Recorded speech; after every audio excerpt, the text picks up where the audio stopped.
Bienvenue à vous, fidèles téléspectateurs sur M24 Télévision. Voici le flash d'information. Au Tchad, le Conseil constitutionnel a validé ce mardi 3 mai les résultats du second tour du scrutin présidentiel. Cette validation confirme la réélection officielle et définitive d'Idriss Déby Itno pour un 5e mandat après 26 ans au pouvoir. L'opposition n'entend pas en rester là. Elle compte contester ces résultats. Après le Mali, c'est par le Niger que le ministre français Jean-Marc Ayrault et son homologue allemand Frank-Walter Steinmeier ont bouclé mardi soir leur visite de 2 jours dans le Sahel. Le développement, la lutte contre le terrorisme et les questions de migration ont été au centre des échanges durant ces 2 jours de visite. Des questions qui intéressent les pays du Sahel, mais aussi l'Europe, ont été rappelées par les ministres tout au long de leur visite.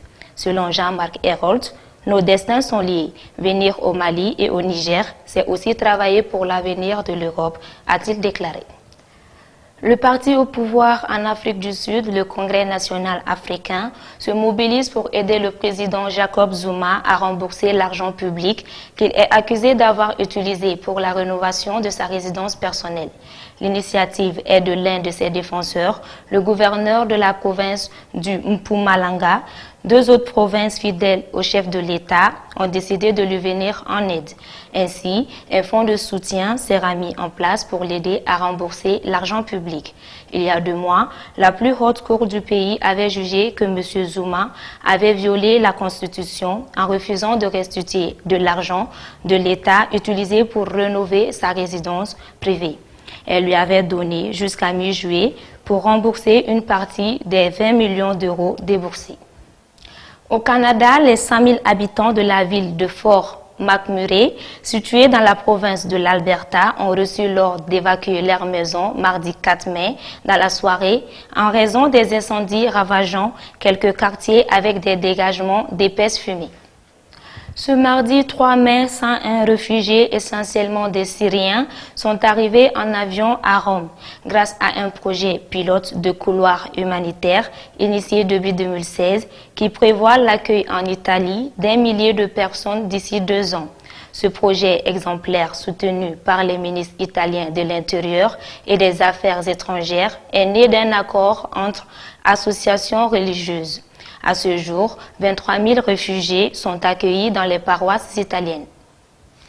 Ce mercredi 4 mai, la Commission européenne doit donner son feu vert sous condition à une exemption des visas pour les Turcs voyageant dans l'espace Schengen.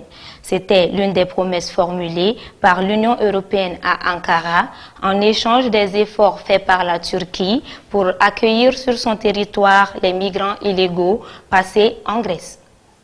Aux États-Unis d'Amérique, le milliardaire Donald Trump est devenu mardi 3 mai le candidat probable du Parti républicain pour les élections présidentielles de novembre 2016. Il a gagné sans surprise avec une avance de 20 points sur ses adversaires aux primaires de l'Indiana. Incamouflé pour son dernier adversaire de poids, le sénateur de Texas Ted Cruz a annoncé son retrait de la course. Côté démocrate, Bernie Sanders et Hillary Clinton vont se partager les élus de l'Indiana. L'émissaire de l'ONU pour la Syrie, Staffan de Mistura, a rencontré ce mardi 3 mai le ministre russe des Affaires étrangères à Moscou. L'objectif de cette visite est de tenter de rétablir le cessez-le-feu en Syrie où les populations sont confrontées à de nombreuses violences à cause de la violation du cessez-le-feu. Ces derniers jours, la ville d'Alep a été le théâtre d'un vif regain de violence. Ainsi s'achève ce flash, fidèles téléspectateurs de M24 Télévision. Merci de l'avoir suivi et très bonne suite de programmes sur votre chaîne d'information en continu.